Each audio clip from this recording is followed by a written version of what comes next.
Hola, ¿qué tal, chicos? Muy buen día. Hoy vamos a empezar a platicar sobre los temas que corresponden a Planea. Planea es un tipo de examen que solamente se toma a nivel sexto semestre en forma bachillerato. Se puede tomar en otros niveles, obviamente también desde muchas perspectivas, y en este caso, al igual que en años pasados, solamente se evalúan en este nivel dos características. ¿Cuáles son esas dos características? Bueno, son comprensión lectora y habilidad matemática, o habilidad lectora, habilidad matemática. ¿Ok? De hecho, hemos ido adaptando todos estos lineamientos, todos estos puntos que tenemos que abordar a lo largo del tiempo. Naturalmente, siempre hay cambios, siempre hay cosas nuevas que ver, por lo que es importante rescatar un poquito de información. ¿Ok? Nos vamos a estar viendo en 5 clases diferentes, todas van a ser grabadas, no les voy a poder dar clase en formato presencial, pero sus maestros de filosofía me están haciendo el enorme favor de hacerles llegar estas exposiciones, estas clases, que créanme, no va a durar mucho, van a durar aproximadamente 40 minutos o menos, para que ustedes puedan trabajar, para que ustedes puedan desarrollar y para ver que toda esa circunstancia se comprenda naturalmente, tendrán que hacer algunos reactivos. Reactivos que van a ser en formato virtual también. Se les va a asignar un formulario de Google autocalificable donde ustedes puedan, puedan trabajar, puedan reconocer todos estos temas que nosotros vamos a estar hablando. Y en específico, bueno, vamos a comenzar naturalmente con la parte de gramática. Cuando nosotros hacemos referencia a gramática, sabemos que en sí estamos hablando de muy variadas estilos, muy variadas formas, y en específico nos vamos a referir al campo de las categorías gramaticales y su relación con los accidentes gramaticales. ¿Ok? Bueno, esto vamos a ver qué es la gramática. Lo anterior es inconsistente en este momento. Sabemos que la gramática básicamente es una ciencia que en algunos casos pudiéramos decir que está bastante relacionada a la parte de la lingüística, porque tiene que ver con todo lo que es el vocabulario, tiene que ver con todas esas expresiones orales o escritas que nosotros podemos trabajar. ¿Ok? Básicamente se puede decir que es una ciencia que estudia a las palabras y las formas en que éstas se relacionan para poder generar un mensaje en concreto, ¿sí?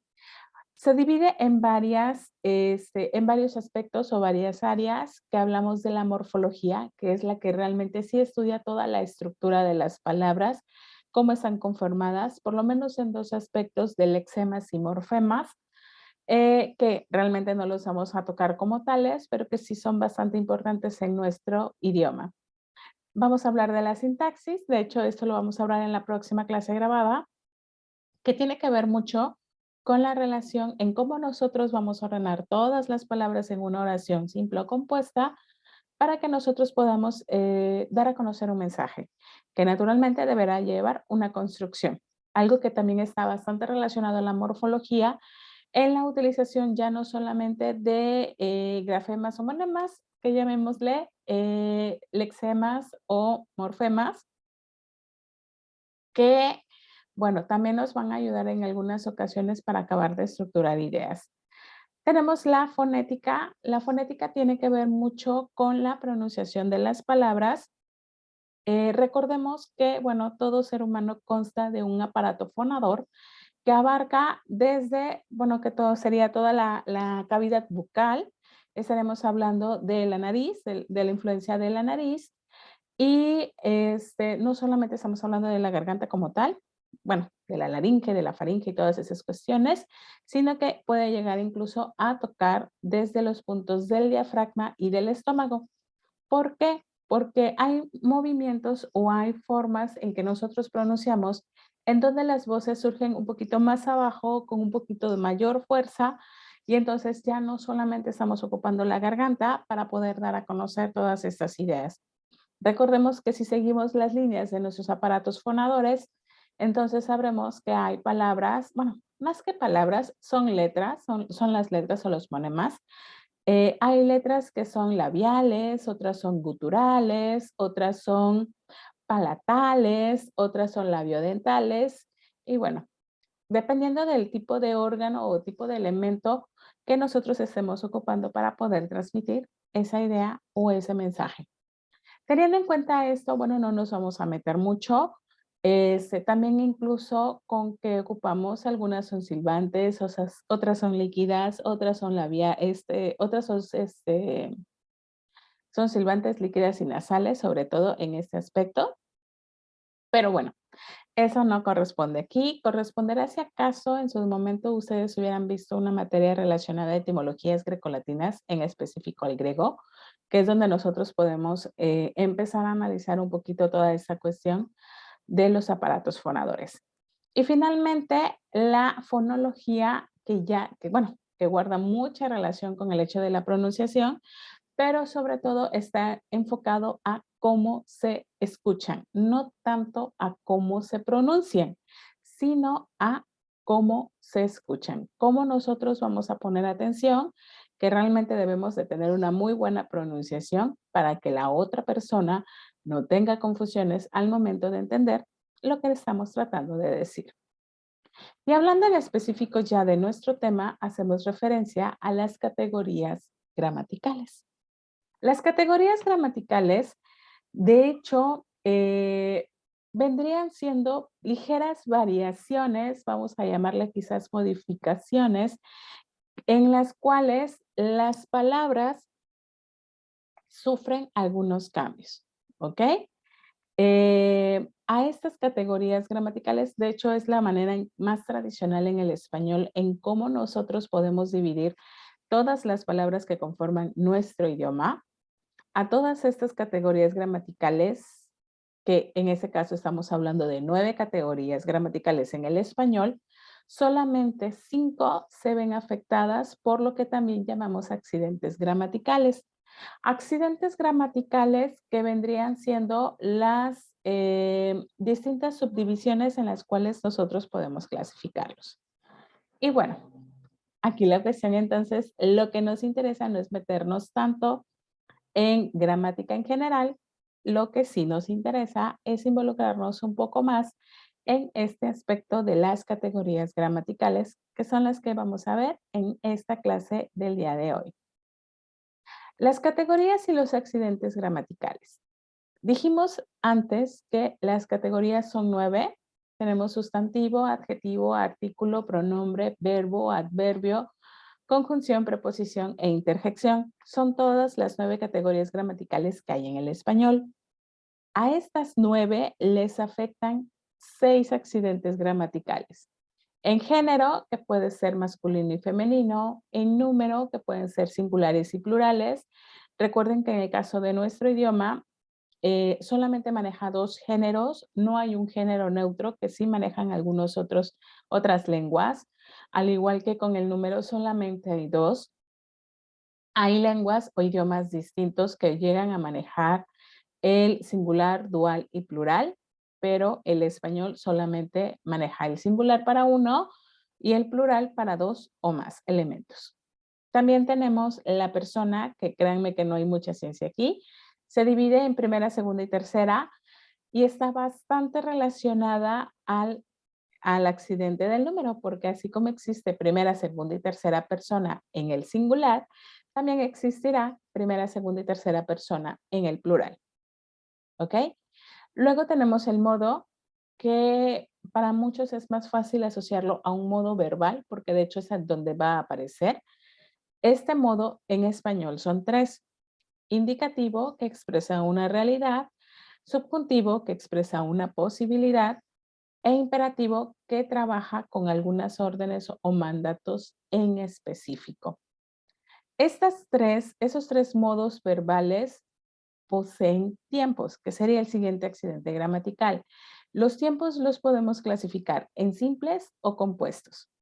Se llaman tiempos simples porque aparece directamente el verbo que nosotros queremos conjugar. De hecho, la mayoría sabe conjugar por lo menos en 3 tiempos, en presente, pasado y futuro. son los tiempos en los que la mayoría es más fácil que ustedes puedan conjugar. Totalmente válido, indudablemente, pero existen más tiempos. Si queremos tomar en cuenta esta cuestión, sabemos que en el tiempo indicativo, que es el primero que expresa realidades, sabemos que, bueno, cuenta con 5 tiempos simples y 5 tiempos compuestos. En el modo subjuntivo tenemos 6 tiempos simples, perdón, 3 tiempos simples, 3 tiempos compuestos, que suman los 6, y en el imperativo solamente tenemos un tiempo simple. ¿Cuántos tiempos hay en el español entonces? 17. Decimos entonces que los simples aparecen directamente con el verbo que nosotros estamos acostumbrados a conjugar de manera muy sencilla. En los tiempos compuestos ya van a necesitar la aparición de un verbo auxiliar y ese verbo que originalmente estábamos conjugando en el tiempo simple ahora va a aparecer en terminación participio. Lo vamos a explicar cuando veamos el verbo. Luego tenemos finalmente el sexto accidente gramatical que vendría siendo la voz. Voz activas y pasivas. Sobre todo siento que es un tema que es bastante sencillo de comprender para aquellos que ya han tomado clases de inglés por fuera de manera extracurricular. Esta voz básicamente corresponde a quienes hacen las acciones. Para muchos es muy fácil decir o estructurar una oración, vamos a decir, la clase fue escuchada por los alumnos o esta clase fue grabada por la maestra. Estamos diciendo que la persona aparece hasta el final. Esa es una manera de estructurar siguiendo la voz pasiva. Entonces, la voz activa permite la presencia de un complemento u objeto directo, que en este caso sería la clase fue o la maestra grabó esta clase o la clase fue escuchada o fue vista o los chicos o los alumnos vieron la clase. Cambiamos algunas formas en la estructura de las oraciones y es donde nosotros la podemos hacer entre activas y pasivas. Algo muy característico aquí es que para que sea una oración de voz activa, forzosamente deberá de llevar complemento u objeto directo. Y eso lo vamos a platicar en la próxima clase. El sustantivo, y aquí empezamos ya con las diapositivas propias, propiamente hablando, más que nada, existen muchas variaciones. El sustantivo, para que no nos confundamos aquí y lo podamos ver bastante simple, el sustantivo vendría siendo el nombre de algo, de alguien, de alguna circunstancia o de algún elemento, ¿sí? Básicamente todo lo que hay a nuestro alrededor, todo lo que ustedes puedan ver, lo que ustedes no puedan ver, todo aquello que existe tiene un nombre. Y ese nombre que se le ha asignado por científicos, por personas comunes, por algunos de nuestros antepasados, por algunas culturas o civilizaciones antiguas, todos esos nombres que a lo largo del tiempo que han existido, están existiendo y seguirán permaneciendo en el futuro son sustantivos. ¿Sí? Prácticamente todo. Lo ven, no lo ven, lo tocan, no lo tocan, lo perciben nada más. Bueno, cumple muchas características. Es aquí donde nosotros tendríamos que hacer algunas clasificaciones, ¿ok? Podemos tener muy variados tipos de sustantivos. Todos estos, a excepción de los sustantivos propios, todos los demás pueden llegar a tener algún accidente gramatical de género y de número. ¿Cómo nos vamos a dar cuenta? Bueno, cuando platiquemos el artículo es donde quizás lo vamos a explicar un poquito más, pero desde este punto de vista sabemos que, bueno, vamos a tomar mi nombre, yo soy Teresa. Obviamente no van a poner las Teresas o los, no sé, vamos a asignar un nombre, los Juanes o las Marías, etcétera. No lo podemos poner en plural. ¿sí? Y tampoco lo podemos mover, por ejemplo, a que todos o lo que es femenino se transforme en masculino o a la inversa, ¿sí? No los podemos poner con esa categoría. Los nombres propios, que básicamente serían esta clase de sustantivos. Es el único que no va a poder moverse bajo estos accidentes, pero todos los demás absolutamente tienen esa facilidad. Los sustantivos propios, pues decíamos, son nombres de personas, lugares, ciudades, ríos, montañas, obras artísticas, todo aquello que designe un nombre propio entra dentro de esa categoría de sustantivos propios.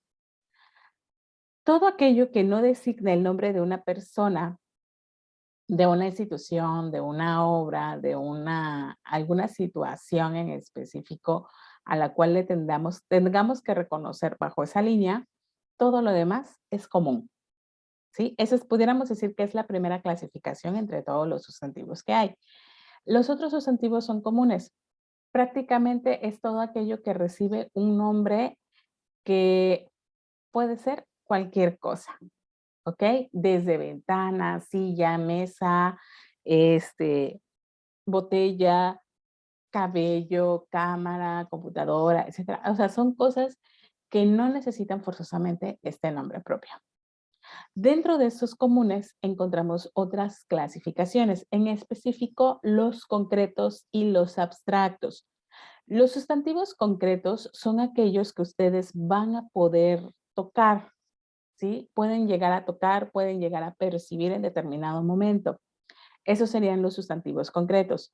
Los sustantivos abstractos son aquellos que ustedes saben que existen, pero que en ningún momento los pueden tocar, los pueden manipular en forma táctil, aunque saben de su presencia, como puede ser el aire, los valores, el amor, todas esas cuestiones que no podemos tocar, pero que sabemos que existen, forma parte de los sustantivos abstractos.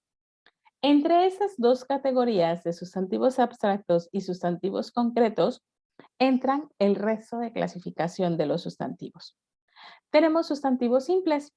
Aquellos sustantivos simples son los que se generan sin modificación de alguna palabra. Por ejemplo, la palabra lápiz, la palabra mesa, la palabra punta, son palabras que no tienen modificación, es decir, que se conservan tal cual como está su raíz y lo que sería su morfema, pero sin ninguna variante, ¿ok? Se conocen como palabras simples porque básicamente de ella surgen otra clase de palabras, por eso se llaman simples. A esas palabras que surgen precisamente de esta palabra simple pueden ser de dos formas. Una sería los sustantivos derivados, aquellos a los cuales a esa palabra simple conservamos su raíz, pero le cambiamos el morfema o desinencia, ¿ok? A eso se les llaman palabras derivadas, es decir, que en vez de decir lápiz, yo puedo decir quizás lapicero, lapicera, lápices, pasarlo solamente a plural, y ahí ya tiene un cambio la palabra simple, pero ese cambio solamente está al final de la raíz o lo que viene después de la raíz. Por eso se conoce como sustantivo derivado. Luego tenemos los sustantivos compuestos. Los sustantivos compuestos, etimológicamente hablando, se crean por dos categorías o por dos formas, ¿ok? La primera forma de crear sustantivos compuestos es unir algún prefijo o pseudoprefijo a una palabra ya existente. Como por ejemplo, tenemos la palabra director. Si yo le agrego un prefijo, que puede ser latino o griego, yo puedo agregarle el prefijo sub. Sub es que está debajo de, implica que está debajo de. Entonces, si yo le agrego sub a la palabra director, entonces voy a crear una nueva palabra que ahora sería subdirector, es decir, aquel que está debajo del director, ¿sí? Inmediatamente después de él. Yo puedo con eso tener otra clase de palabras. Por ejemplo, cronómetro es una palabra compuesta En este caso serían dos desinencias, es un pseudoprefijo y una pseudodesinencia muy clara y muy sencilla. Por eso se le llaman compuestos y a estos serían compuestos propios, pero nos interesa solamente conocerlos como compuestos, ¿ok? Son aquellos a los cuales les agregamos un prefijo. Otra manera de hacer los compuestos es unir dos palabras que ya existan, como por ejemplo, no sé si ustedes conozcan las aves que son petirrojas o que tienen el pecho rojo. O, por ejemplo, si hacemos referencia al cabello y queremos decir que la otra persona tiene el cabello negro, pues sabemos que es pelinegro. O le queremos sacar punta a nuestro lápiz y entonces ocupamos un sacapuntas. ¿Sí? Son dos palabras que ya existen, pero que juntas forman un nuevo significado. Luego tenemos los sustantivos individuales. Los sustantivos individuales se entienden más fácil explicando los sustantivos colectivos. Los sustantivos colectivos hacen referencia a la agrupación de algo o de alguien. ¿Sí? Que en este caso yo puedo decir que el conjunto de hormigas no le voy a llamar en forma plural, sino que yo puedo decir las hormigas, un montón de hormigas o todo un conjunto de hormigas, yo le llamo hormiguero. El conjunto de peces yo le llamo cardumen. Al conjunto de aves le llamamos parvada. Al conjunto de perros le llamamos jauría. Entonces, esa es la manera más fácil de designar estos colectivos. Agrupan o seccionan por estas agrupaciones a esos elementos, personas o animales. Por ejemplo, para muchos, es que, bueno, es que son varias personas. Ah, ok, entonces hay gente. Gente puede ser parte de un colectivo de personas. ¿Ok? Entonces, decíamos que los individuales son más fáciles de identificar a partir de estos colectivos. Obviamente, la singularidad o sobre todo la individualidad de estos colectivos, ¿sí? El hecho de que solamente estamos hablando de uno, es lo que nos permite transformarlo precisamente en un sustantivo individual. Deben de tener muchísimo cuidado. Los sustantivos individuales se pueden hacer plurales o mantenerse en singular. Los sustantivos colectivos también pueden permanecer en singular y pueden hacerse plural. Cualquiera de las dos es totalmente válida. Luego tenemos los sustantivos despectivos que no son recomendables usarlos y hacemos referencia a palabras o a, bueno, sí, pudiéramos decir como que nombres o formas en las cuales queremos hacer de menos a otras personas, sobre todo personas, y tienen ya ciertas terminaciones. Esas terminaciones serían las terminaciones ucho-ucha, como por ejemplo una mesucha, una casucha, un hotelucho, e incluso las terminaciones huelo, huela, como mozuelo, como mozuela. Tenemos otras que suenan quizás un poquito más agresivas en el lenguaje, por lo tanto no los podemos decir, pero tienen esta peculiaridad, ¿ok? Luego tenemos los sustantivos aumentativos y diminutivos. Esos aumentativos y diminutivos que sabemos que les agregamos las terminaciones ota, ita o incluso la terminación illo, illa para los diminutivos. Esas terminaciones son muy fáciles de identificar. Siento que aquí es muy innecesario a veces explicarlo. Sabemos cuando hacemos el aumentativo como que queremos expresar que las cosas son muy grandes y cuando las hacemos en diminutivo es que las cosas son pequeñas o exageradamente pequeñas. Estos aumentativos y diminutivos pueden entrar también dentro de la categoría de los sustantivos derivados, porque conservamos la raíz y lo que estamos haciendo es una modificación en su terminación. Luego tenemos los sustantivos contables e incontables. Los contables son casi siempre de referencia concreta. ¿Por qué concreta? Porque tú puedes decir una manzana, 2 manzanas, 3 manzanas, 4 manzanas y dar un número determinado. Pero no puedes decir un aire, 2 aires, 3 aires, una lluvia, 2 lluvias, 3 lluvias, 4 lluvias, etcétera. Son cosas que no se pueden contar. Entonces, ahí es donde nos podemos hacer como que muchos cambios o modificaciones en las palabras que estamos diciendo. Además de esta categoría gramatical, también poseemos el artículo. El artículo es el que realmente nos da la especificación de género y número del sustantivo. Si aparece el sustantivo solito, a excepción del propio, todos los demás sí necesitan la aparición de esta categoría gramatical, ¿ok? Y siempre tiene la peculiaridad de que aparece al lado del sustantivo. Cuando aparece al lado, usualmente aparece antes del sustantivo, pero no siempre la palabra que está antes del sustantivo es un artículo. Así que debemos de tener muchísimo cuidado. A diferencia del anterior que tenía muchas clasificaciones, en este caso solamente vamos a manejar dos tipos de artículos. Artículos definidos o determinados, que son los que llevan L, y los artículos indefinidos e indeterminados o indeterminados, que son aquellos que llevan N. ¿Por qué sabemos o por qué los identificamos como definidos o indefinidos o determinados e indeterminados? Simplemente porque los determinados como que hacen un grado más de exactitud en cuestiones de de cuánto es de esos sustantivos que hay.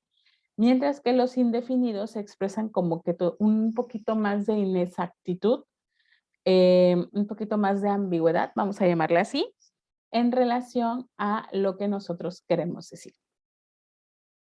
Después de esto tenemos los adjetivos. Los adjetivos más fáciles que todo el mundo conoce son los adjetivos calificativos. Son los más sencillos. Basándonos en ellos, usualmente decimos que los adjetivos entonces brindan características, cualidades o especificaciones al sustantivo. Y aquí entra lo que a veces a muchos nos genera un gran signo de interrogación encima. ¿Ok? El hecho de que el adjetivo, al igual que el artículo, está al lado del sustantivo. Siempre, siempre va a aparecer al lado del sustantivo. Y si se han dado cuenta, entonces tenemos ya tres categorías gramaticales. Hablamos del primero que fue el sustantivo y que la verdad es uno de los más importantes que existen porque también lo vamos a retomar el día de mañana cuando veamos el día de mañana. El día de la próxima clase, cuando veamos esta cuestión de las oraciones simples y compuestas.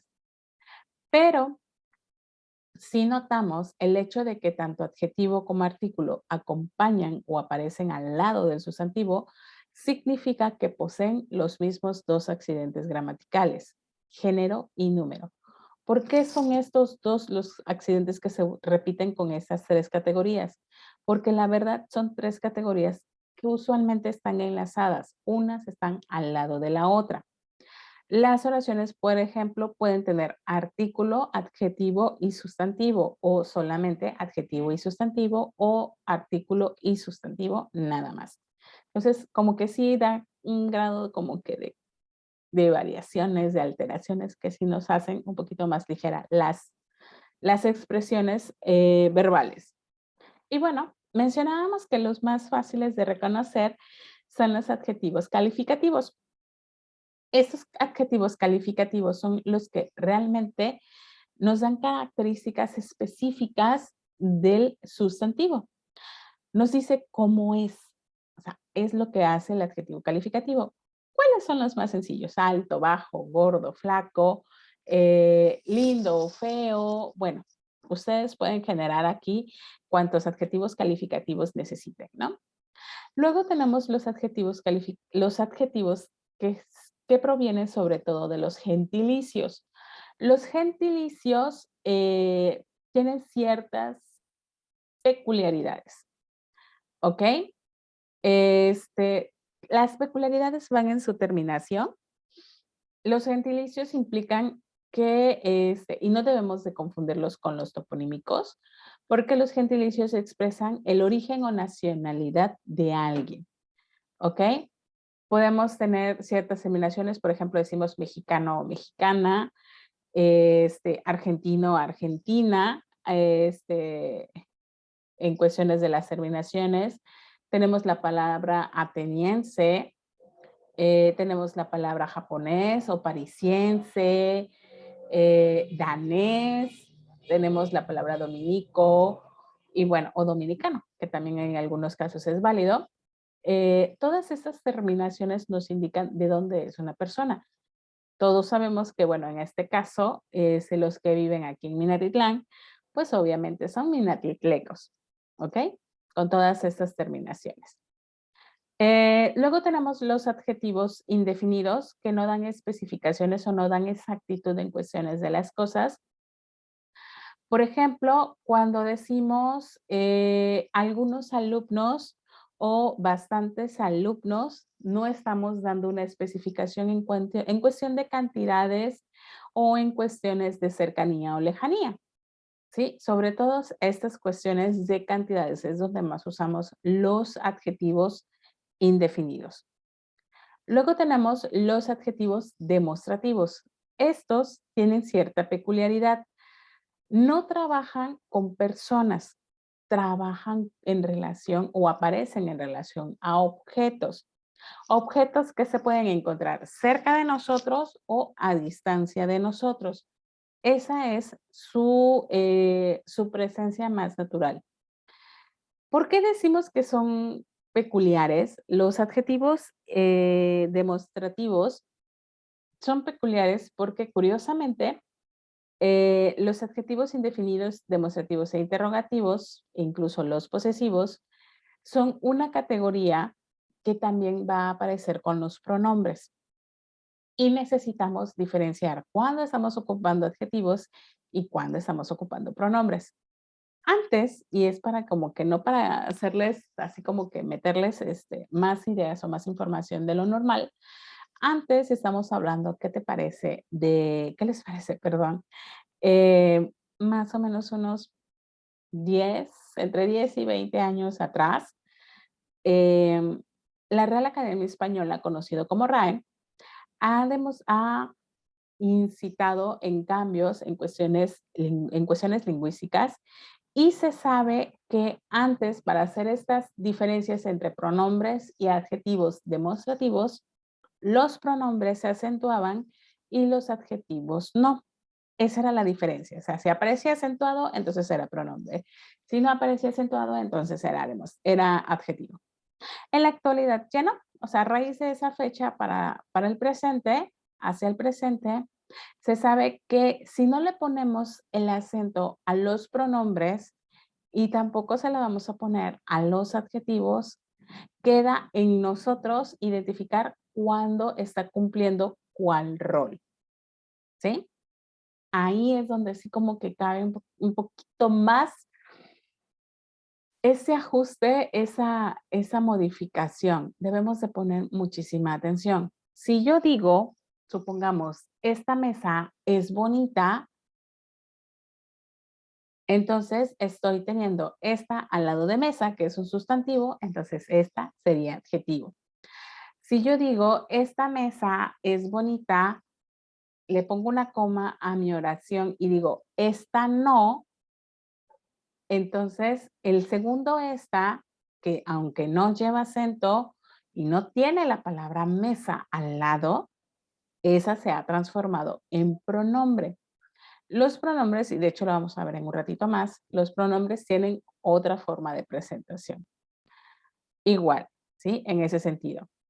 Luego tenemos los adjetivos interrogativos, que también pueden llegar a ser exclamativos, ¿ok? Dependiendo del signo que estemos ocupando, tanto de apertura como de cierre. Súper importante que pongan los signos tanto de apertura como de cierre, ¿ok? Cuando tenemos adjetivos interrogativos o exclamativos, cuando realmente para muchos solamente son pronombres. Cuando al lado hay un sustantivo. No es lo mismo de llegar y preguntar con toda una oración, ¿cuál tren tomarás para viajar? que en este caso el cual está al lado del tren, de la palabra tren, que es un sustantivo, y por lo tanto cuál es un adjetivo, a llegar todos acelerados y decir, ¿cuál tomaste? Sabiendo que estamos llegando quizás a una estación de tren, ¿sí? Si yo solamente digo, ¿cuál tomaste? Entonces sí, ya tengo un pronombre, porque no le estoy agregando ningún sustantivo entre, entre la palabra cuál y el verbo, ¿sí? Sino que están apareciendo esos dos juntos y cambiamos de categoría. Luego tenemos, ojo, no todos lo que conocemos como pronombres interrogativos exclamativos, no todos entran también en la categoría de adjetivos interrogativos exclamativos. No forzosamente, deberán de estar siempre al lado de un sustantivo para que cumplan su rol como adjetivo. Luego tenemos los numerales. Los numerales, creo que su propia palabra lo dice, son números, pero los números se pueden expresar bajo muy diferentes formas o estilo. Tenemos los números que expresan orden de llegada, como primero, segundo, tercero, cuarto, entonces son ordinales. Tenemos números cardinales, que son los normalitos que ocupamos, 1, 2, 3, 4, y de ahí al infinito. Luego tenemos los números partitivos o fraccionarios, que, bueno, cuando decimos la mitad o medio, medio, un tercio, un cuarto, un quinto, y nos vamos hasta el infinito. Y finalmente tenemos los números múltiplos, ¿sí? Que en ese caso nos implican también otras ideas, duplos, triples, cuádruples, etcétera. Luego de estos tipos de adjetivos, nos pasamos ahora, ay, disculpe, a los adjetivos superlativos y a los adjetivos graduales. Los adjetivos superlativos expresan o son muy parecidos a los sustantivos aumentativos, ¿ok? Implican como que alguien se sale de lo normal, o sea, como que o se hace exageradamente grande o se hace extremadamente pequeño. Y para los adjetivos superlativos tenemos dos variaciones en terminación. Tenemos las terminaciones érrimo, érrima. Recuerden que pueden ser singulares o plurales. Y la terminación ísimo, ísima. ¿Ok? Como cuando decimos hermosísima, guapísimo, paupérrimo, libérrimo, olivérrima, etcétera. Todas estas cuestiones. Ahora, para aquellos que no sepan, paupérrimo o paupérrima significa que esa persona, hombre o mujer, es extremadamente pobre.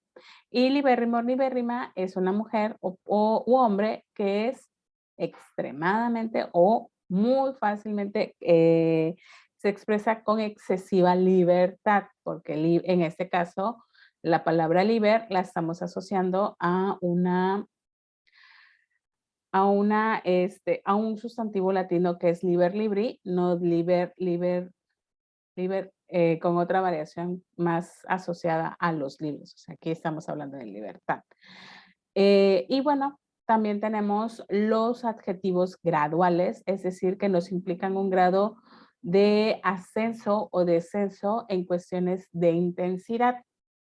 ¿Sí? Tenemos ejemplos muy sencillitos como pésimo, peor y malo, siendo pésimo el punto más, pudiéramos decir, más negativo que podemos llegar, partiendo desde el malo, obviamente. Y finalmente tenemos en los adjetivos a los posesivos, que son muy similares a los pronombres que indican pertenencia o posesión. Igual, no todos los que estamos acostumbrados a decir son adjetivos y no todos son pronombres. No es lo mismo que digamos, mi libro es azul o el libro azul es mío.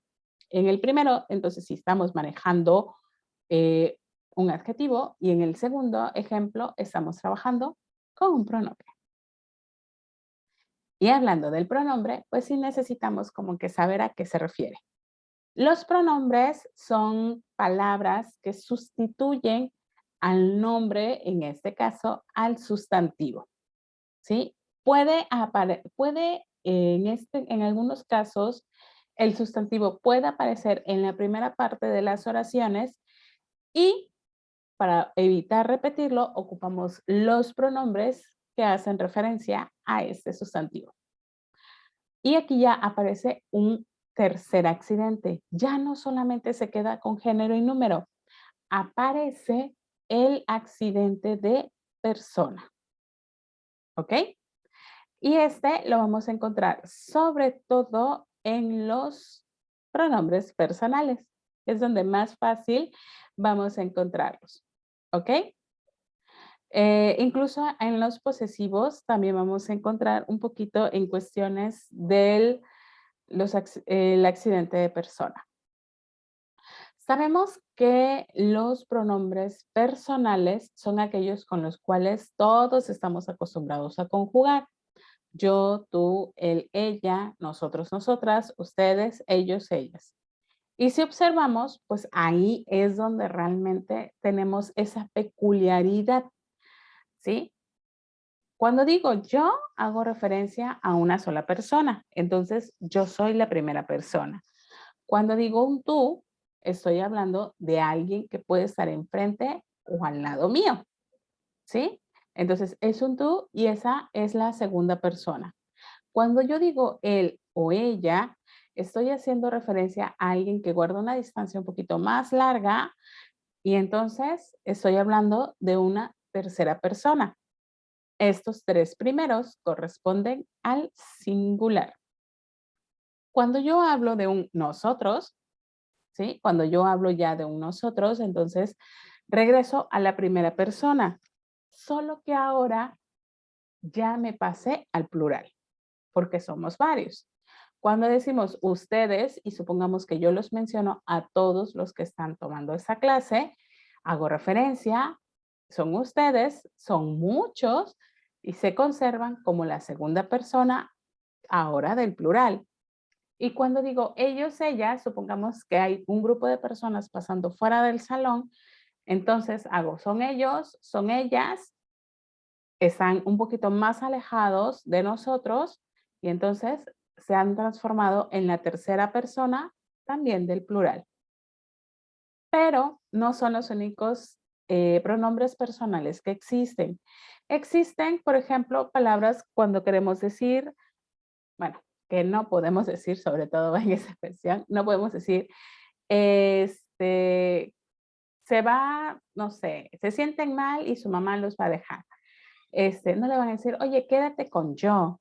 No, es quédate conmigo o acompáñame un ratito más. Entonces, esa palabra como la terminación me o decir conmigo, decir contigo, consigo, o solamente la abreviatura de nosotros, decirnos, o cuando le decimos, se le cayeron las llaves, estamos haciendo referencia a otra persona, generalmente es una tercera persona, o la vi pasar por la calle, o lo vi pasar por la calle, o los vi pasar, aplazándonos ya al plural.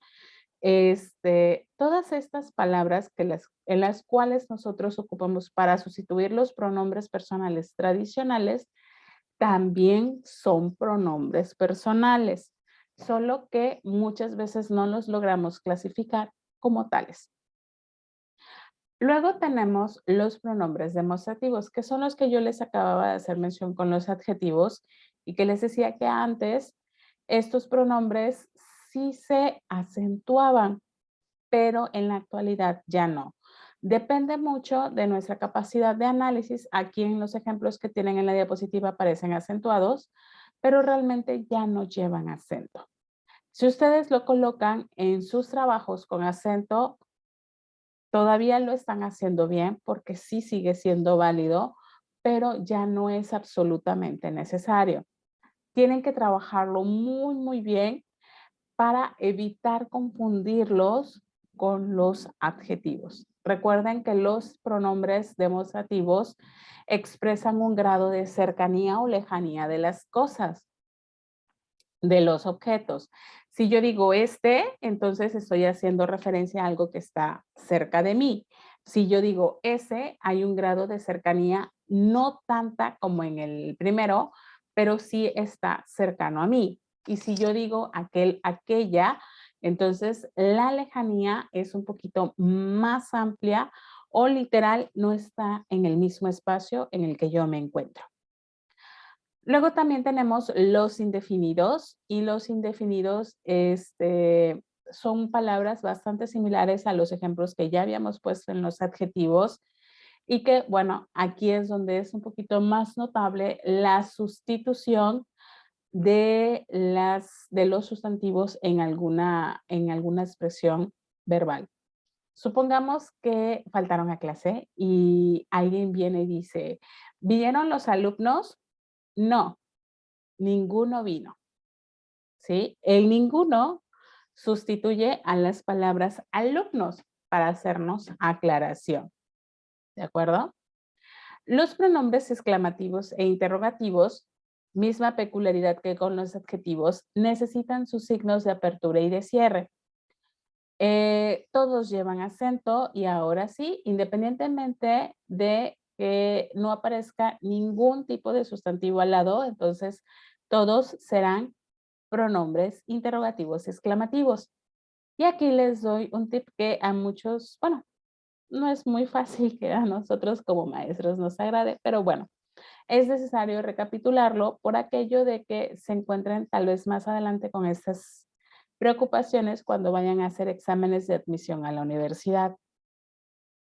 Los pronombres interrogativos y exclamativos necesitan su signo de apertura, su signo de cierre. Si quieren realizar algún tipo de aspaviento al exagerar que sea pregunta y exclamación a la vez, tienen dos opciones. Una, colocan signo de apertura de interrogación y exclamación, signo de cierre de exclamación e interrogación. Los dos. Si arrancan con exclamación y luego ponen el de interrogación, entonces para terminar, primero cierran con el de interrogación y después cierran con el de exclamación. ¿Sí? De extremos hacia adentro es conforme ustedes los van a estar trabajando. ¿Qué pasa si quiero hacer primero hacerla empezar como pregunta y terminarla como exclamación o empezarla en exclamación y terminarla en pregunta? También pueden combinar signos. Puede empezar con pregunta, abro con el signo de interrogación, pero termino con una exclamación o sorpresa. Cierro con el signo de exclamación o a la inversa.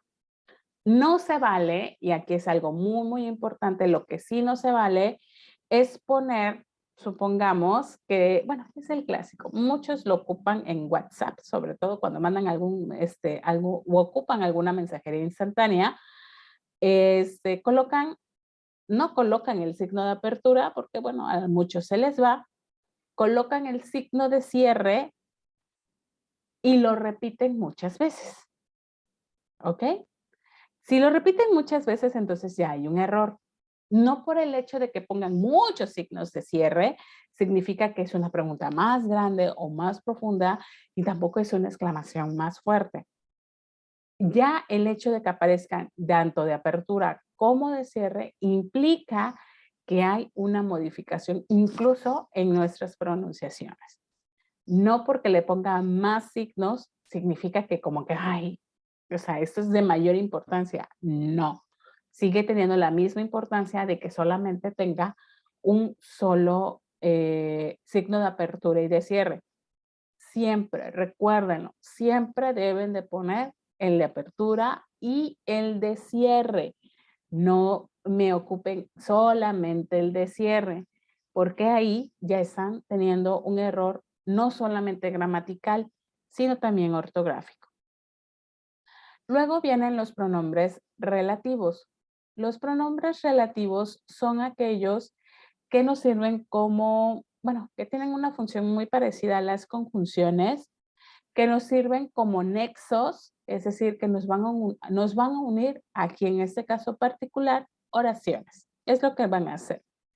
Estos pronombres relativos pudiéramos decir que son los mismos que en los pronombres interrogativos y exclamativos. Son los mismos, solamente que para que sean relativos no llevan acento. Es algo muy importante. El único quizá que vamos a añadir aquí sería el cuyo. Cuyo o cuya en singular, en femenino, masculino, singulares o plurales. No hay ningún problema y se toma como pronombre relativo, como un nexo, básicamente. Y terminamos con los posesivos, que indican pertenencia o su misma palabra lo dice, una posesión. ¿De acuerdo? Y aquí aparecen palabras como míos, mías, suyos, suyas, suyos, nuestros, nuestras, nuestros, etc. Bueno, aparecen todos estos aspectos. Muy importante, no debe tener un sustantivo al lado para que puedan permanecer como pronombre. Si tienen un sustantivo al lado, entonces son adjetivos. Posterior a esto tenemos los verbos.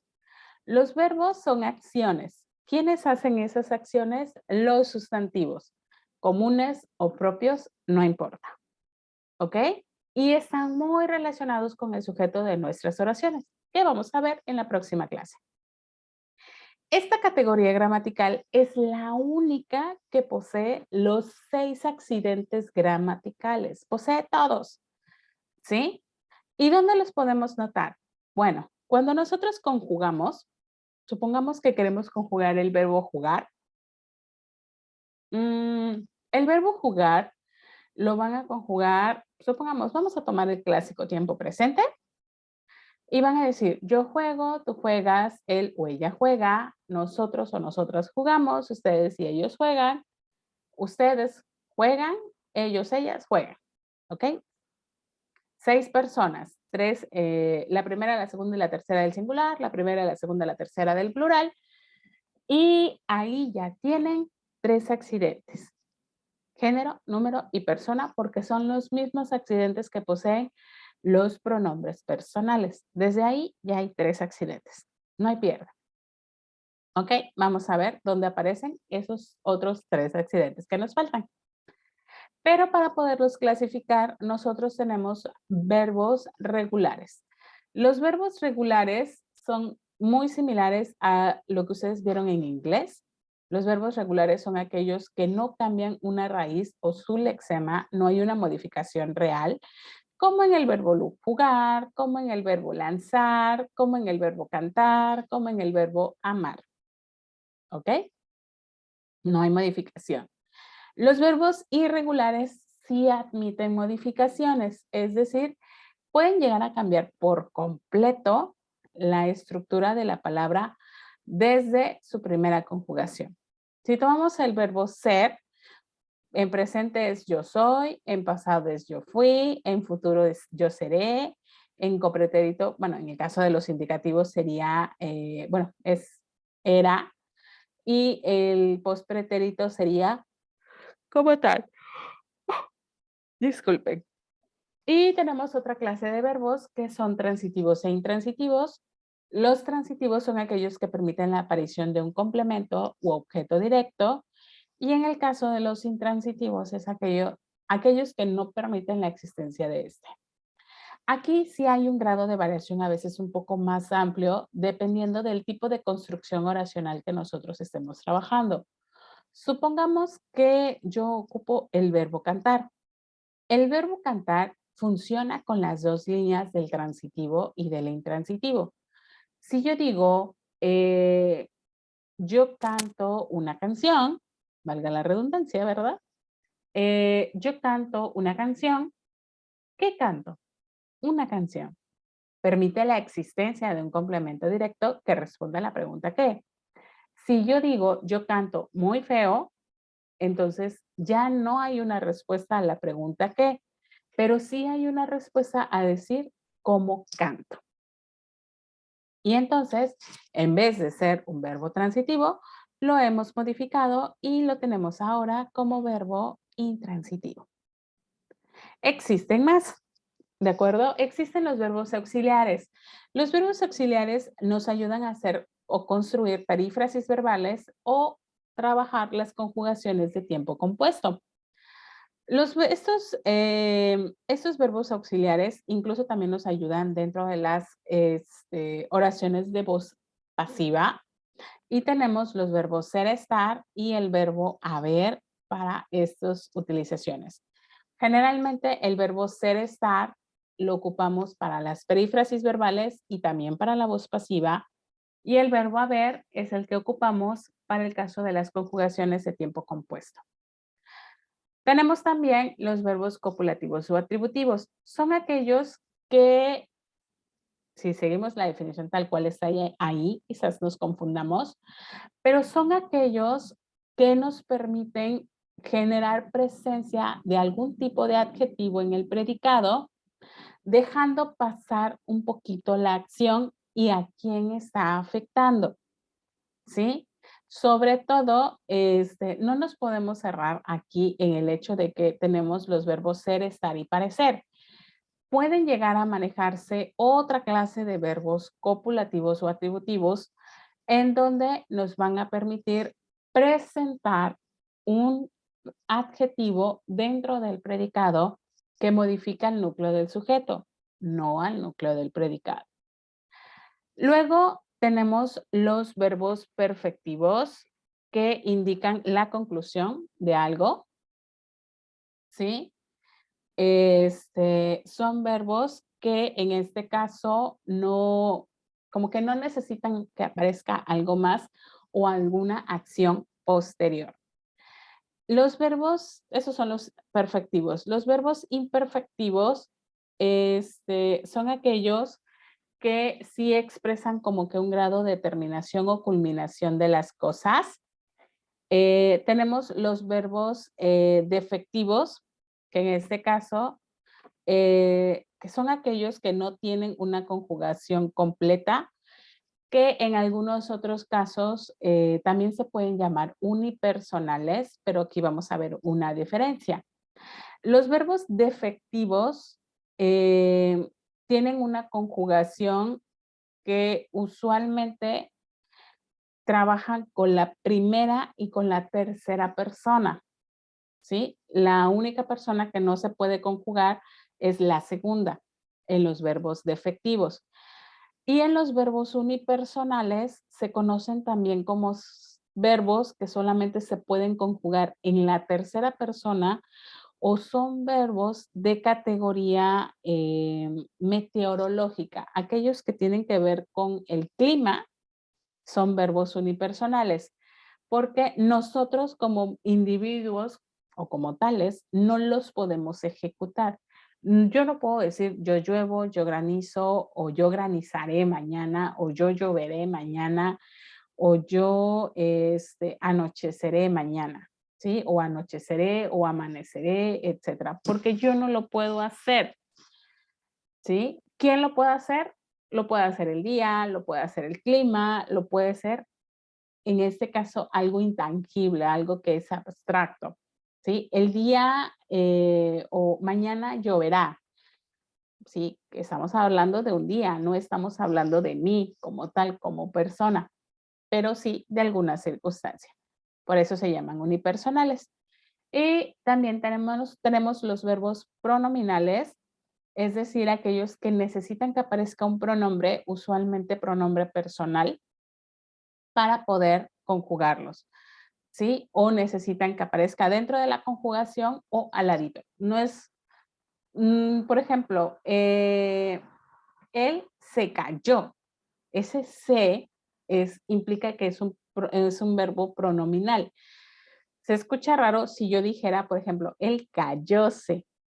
Significa exactamente lo mismo, pero la construcción es diferente. Entonces, ambas formas también son válidas, pero es el hecho de ocupar esa partecita, ese se, que es el más fácil de trabajar, en el caso de los verbos pronominales.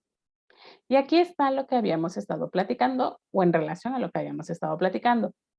Recuerden que el verbo tiene un modo, y ese modo se le conoce como modo verbal, ¿sí? O modo personal, vamos a llamarle así, porque ocupa la persona para la conjugación. Aparte de eso, tenemos los modos impersonales, y aquí hay un pequeño error. En el gerundio, pues, bueno, el español solamente tiene 3 modos impersonales: gerundio, infinitivo y participio. ¿Ok?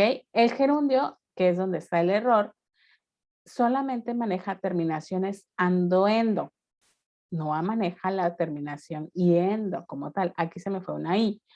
Solamente es la terminación ando, endo como tal. ¿Ok? ¿Cuándo vamos a ocupar cuál? Generalmente para los verbos terminados en ar, ocupamos ando. Y para los verbos terminados en ir, ocupamos endo. ¿De acuerdo?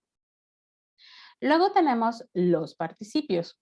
En los participios hay un poquito más de terminaciones. Las terminaciones ado, ido, to, so, cho. Y bueno, va a depender de lo que nosotros querramos decir. Es el tipo de terminación que nosotros vamos a poner. Es aquí, en este participio, el que vamos a ocupar para los verbos compuestos. También lo vamos a ocupar ahí. Y bueno, la nota del día es que bueno, muchos tienen complicaciones, porque sí lo hemos notado a lo largo de los años, con la palabra imprimir. Ya de un poco, ya es poco tiempo, ya sí serían 5 años, menos de 5 años para acá, la palabra impreso, que para muchos dicen, no, es que ha sido imprimido, por ejemplo, les dice, el archivo ha sido imprimido. No falta aquella persona que les diga, no, esa ha sido impreso. Y tú te quedas así como que, bueno, es lo mismo. La Real Academia Española también ya ha designado que las palabras impreso e imprimido son correctas sin ninguna modificación, pero pues sí debemos de tener cuidado en a veces, bajo qué líneas. Si lo hacemos por molestar a la otra persona y querernos jactar o burlar de que ambas son iguales, tienen el mismo valor semántico y que ambas son correctas, pues estamos incurriendo en un error. Sobre todo cuando hacemos referencia a niños, pues un poquito más pequeños. Pero si para nosotros ya estamos mentalizados que obviamente es más fácil decir impreso que decir imprimido, pues adelante, ustedes pueden seguir ocupando impreso sin ningún problema. Y terminamos con el modo impersonal del infinitivo que nos tiene 3 terminaciones. Las terminaciones ar, ir, que curiosamente son las que dan pie también a los tipos de conjugación que hay, que provienen del latín y que hubo modificaciones en el español, a 3 tipos de conjugaciones. ¿Ok?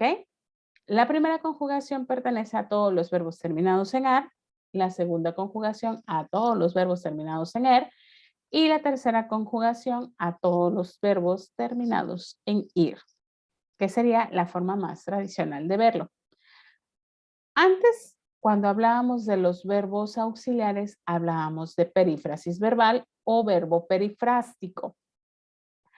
Estas perífrasis verbales se crean con un verbo que aparece conjugado en cualquier modo, en cualquier tiempo y en cualquier modo, y u otro verbo, en este caso, en algunos de estos modos impersonales. Yo puedo decir, estaré cantando mañana en el festival, y puedo decir qué les parece, sobre todo en el caso del gerundio infinitivo, porque el participio lo ocupamos en el compuesto. Yo también puedo decir, voy caminando a la escuela. Tengo un verbo conjugado, tengo un verbo en gerundio sin ningún problema. Puedo decir para el infinitivo, voy a lavar mañana, ¿sí? Voy a lavar ropa mañana. Aparece la palabra lavar, que es un verbo en infinitivo, aunque está conectado con la preposición a, está enlazado al primer verbo y de todas maneras se conserva como perífrasis verbal o verbo perifrástico. ¿Ok? Decíamos que los modos verbales son 3, indicativo, subjuntivo e imperativo. Y en este caso, pues los indicativos, los tiempos que corresponden al indicativo, trabajan o expresan realidades. En el subjuntivo son posibilidades o probabilidades y en el imperativo son órdenes o mandatos. Decíamos que hay tiempos simples y tiempos compuestos también. El indicativo tiene 5 tiempos simples, 5 tiempos compuestos. Es decir, tiene a todos. El subjuntivo tiene 3 tiempos simples, 3 tiempos compuestos y el imperativo solamente tiene uno simple. En español hay 17 tiempos, divididos en 3 modos verbales, ¿ok?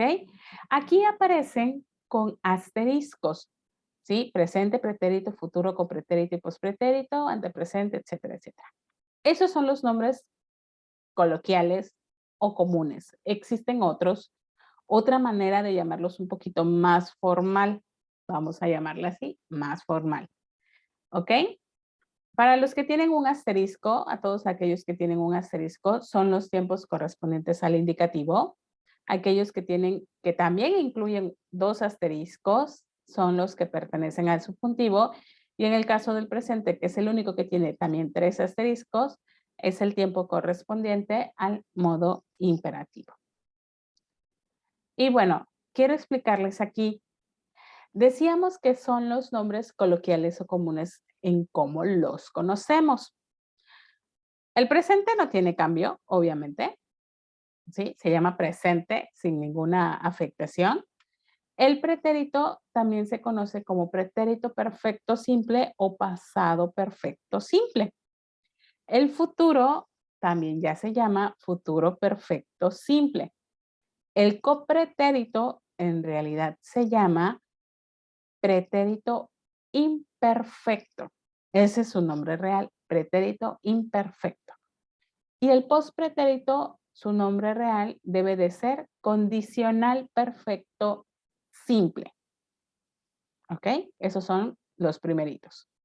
En los compuestos sería, el antepresente recibe el nombre de pretérito perfecto compuesto. Ese es su nombre real. El antepretérito sería pretérito indefinido. El antefuturo sería futuro perfecto compuesto.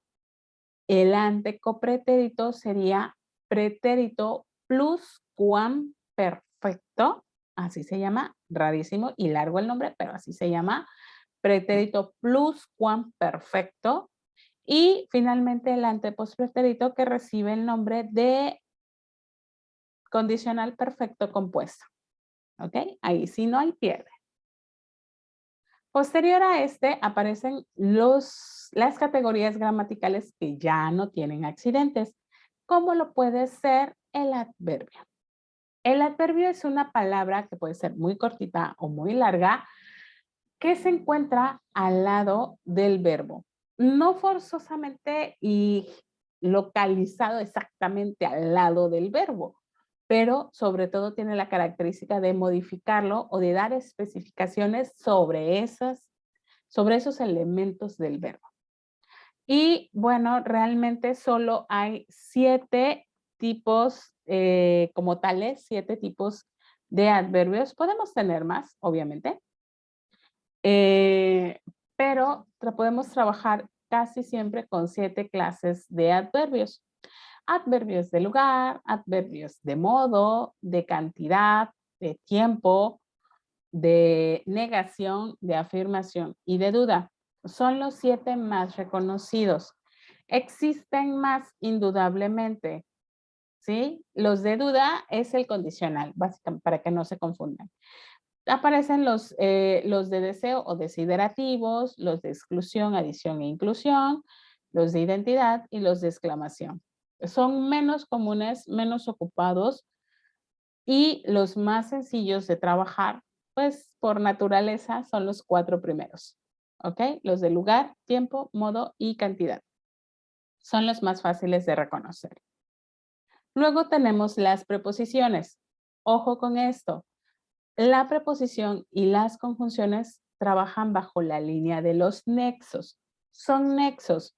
Son pequeñas palabras, partículas o frases que nos sirven más que nada para conectar ideas dentro de una oración u oraciones entre sí.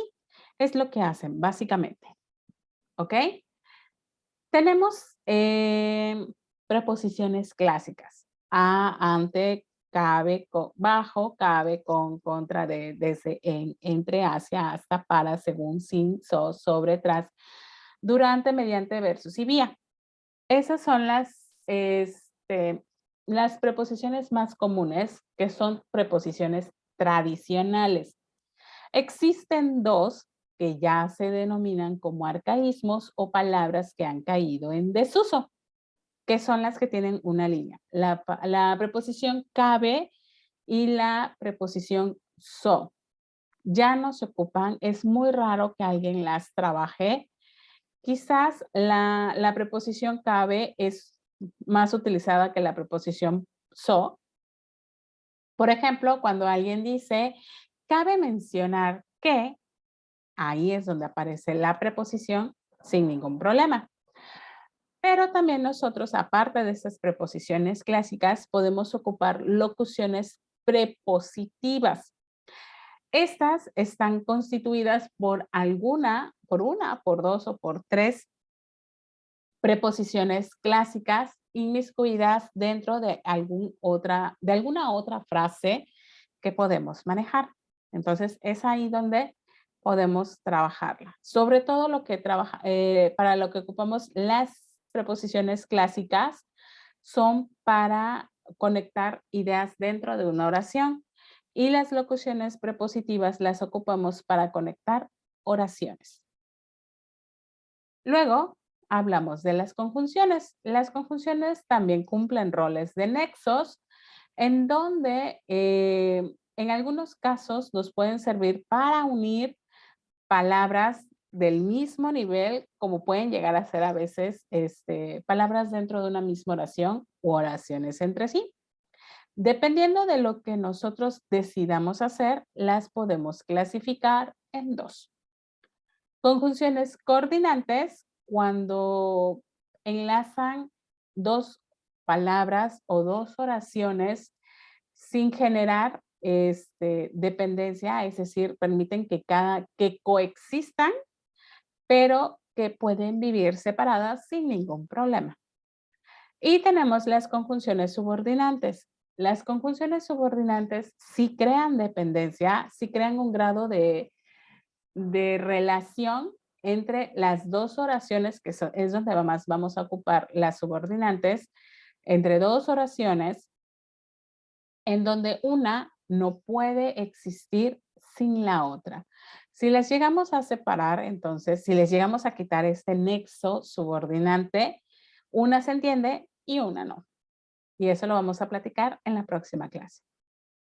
¿Cuáles son las coordinantes? Las coordinantes se clasifican en 4. Tenemos las copulativas que unen en el mismo nivel, las disyuntivas que nos permiten trabajar opciones o elecciones, las distributivas que nos pausan o nos van dando la información de manera un poquito más separada o alejada entre sí, y las adversativas en donde hay una ligera contradicción de ideas entre lo que se está presentando. Ustedes pueden observar aquí cuáles son algunos de los ejemplos o palabras que pueden ocupar como conjunciones coordinantes. Las subordinantes son más, ¿sí? Dependiendo también de lo que nosotros querramos decir, es cómo las vamos a clasificar, como completivas, consecutivas, concesivas, tenemos causales, finales, modales, temporales, comparativas, entre otras tantas. Entonces, sí depende mucho de, si nosotros observamos las anteriores, vamos a regresarnos tantito, nosotros podemos separar las ideas, quitarles este nexo coordinante y cada una se conserva bajo su misma línea. Yo puedo decir, los estudiantes se esfuerzan mucho, pero la clase es complicada. Yo puedo decir, los estudiantes se esfuerzan mucho, la clase es complicada, separarlos y de todas maneras se entiende. Le quito el nexo y conservan su independencia.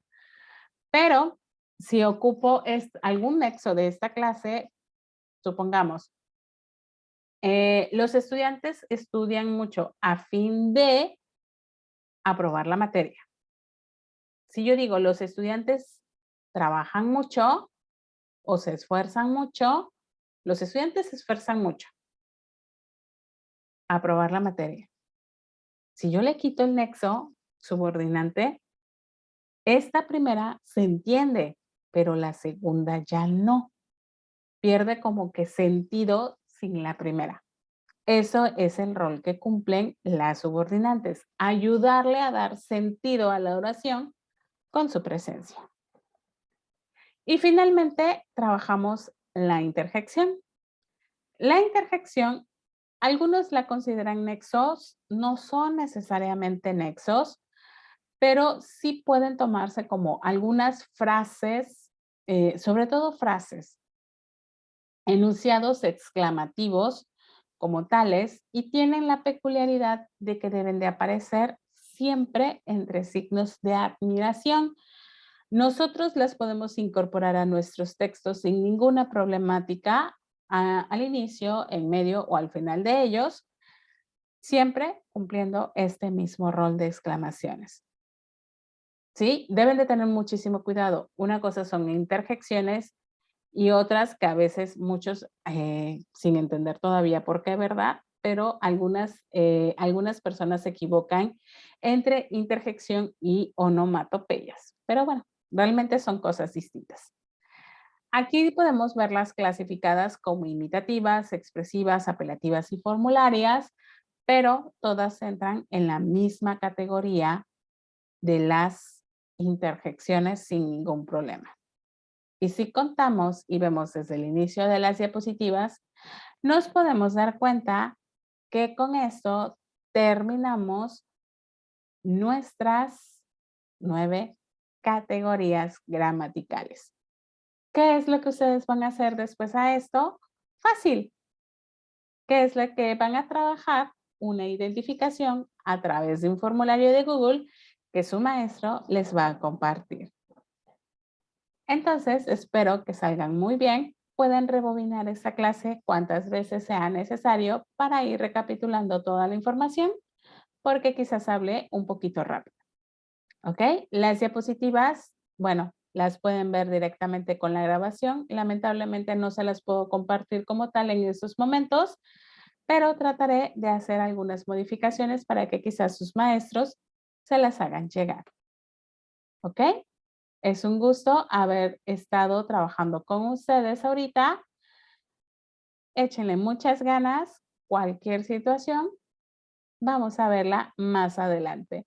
Si tienen alguna duda sobre este tema, por favor, infórmenle a sus maestros de filosofía para que podamos hacer quizás más adelante alguna clase aclaratoria. Me pueden hacer llegar las preguntas a través de sus maestros y bueno, iré aclarando pregunta, respuesta por aquello que lo necesite. ¿De acuerdo? Entonces, nos estamos viendo, chicos. Bye, bye. Cuídense mucho.